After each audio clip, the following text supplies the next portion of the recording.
30-35 ವಿದೇಶಗಳಲ್ಲಿ ನಮ್ಮ ಆಧ್ಯಾತ್ಮಿಕ ವಿಚಾರವನ್ನು ಹೇಳ್ಕೊಳ್ಳಿಕ್ಕೆ ಬ್ರಹ್ಮಶ್ರೀ ದೇವರ ಹತ್ರ ಒಂದು ಗಟ್ಟಿ ಆಶೀರ್ವಾದ ಕಾರಣ ಅಂತ ನಾನು ನಂಬ್ತೀನಿ. ಹಾಗೆಯೇ ಈ ದಂಪತಿಗಳು ಒಂದು ಕಾಸ್ಮಿಕ್ ಕ್ಲೌಡ್ ಅಂತಾರೆ, ಕನ್ನಡದಲ್ಲಿ ನಾನು ಹೇಳಿಕ್ಕೆ ಬರೋದಿಲ್ಲ. 5 ವರ್ಷಧಾರೆಯನ್ನು ಸದಾ ಹರಿಸ್ತಾರೆ. ಒಂದು ಏನಪ್ಪ ಅಂತಂದರೆ ಆರೋಗ್ಯ ವರ್ಷಧಾರೆ, ಆರೋಗ್ಯವನ್ನು ಕಾಪಾಡ್ತಾರೆ. ಇನ್ನೊಂದು ಏನಪ್ಪ ಅಂತಂದರೆ ಅನ್ನದಾತ, ಅನ್ನಪೂರ್ಣೆಯರು. ಇನ್ನೊಂದು ಏನಪ್ಪ ಅಂತಂದರೆ ಜ್ಞಾನದ ವರ್ಷಧಾರೆ, ಜ್ಞಾನವನ್ನು ಸದಾ ಪರಿಸುತ್ತಾ ಇರ್ತಾರೆ. ಇನ್ನೊಂದು ಏನಪ್ಪ ಅಂತಂದರೆ ವಸತಿ, ಒಂದು ಗೃಹ ಅನ್ನೋದೇನಿದೆ ಅದನ್ನು ಒಂದು ವರ್ಷಧಾರೆಯಾಗಿ ಮಾಡ್ತಾರೆ.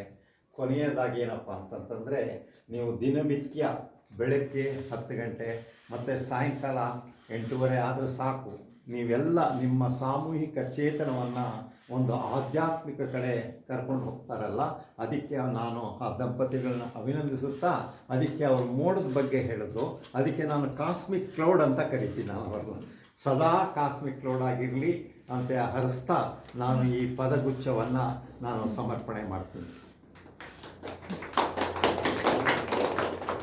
ಜಯ ದೇವ ಜಯ ದೇವ ಜಯ ದೇವ ಪಶುಪತಿನಾಥ, ಜಯ ದೇವ ಪಶುಪತಿನಾಥ, ಬ್ರಹ್ಮರ್ಷಿ ಪೂಜಿತ ಪಶುಪತಿನಾಥ, ಬ್ರಹ್ಮರ್ಷಿ ಪೂಜಿತ ಪಶುಪತಿನಾಥ, ಜಯ ದೇವ ಪಶುಪತಿನಾಥ, ಬ್ರಹ್ಮರ್ಷಿ ಪೂಜಿತ ಪಶುಪತಿನಾಥ, ಆರೋಗ್ಯ ವರದಾತ ಪಶುಪತಿನಾಥ, ಆರೋಗ್ಯ ವರದಾತ ಪಶುಪತಿನಾಥ, ಜಯ ದೇವ ಪಶುಪತಿನಾಥ, ಧನಕೀರ್ತಿ ಕೊಡುವಾತ ಪಶುಪತಿನಾಥ, ಧನಕೀರ್ತಿ ಕೊಡುವಾತ ಪಶುಪತಿನಾಥ, ಜಯ ದೇವ ಪಶುಪತಿನಾಥ, ಜಯ ದೇವ ಪಶುಪತಿನಾಥ, ಕಲ್ಯಾಣ ವಿಧಾತ ಪಶುಪತಿನಾಥ, ಶುಭ ಕಲ್ಯಾಣ ವಿಧಾತ ಪಶುಪತಿನಾಥ, ಜಯ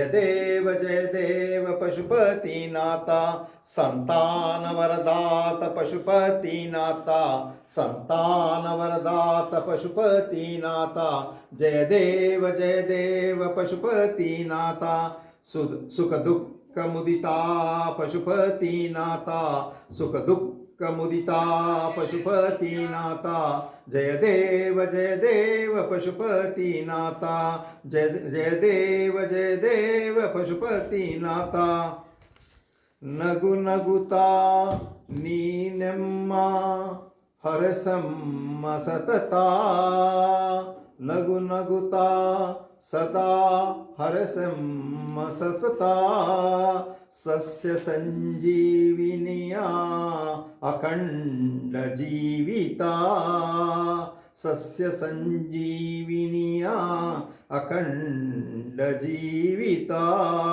ಬೇಡುತ್ತಾ ದೇವಾ ಪಶುಪತಿನಾಥ,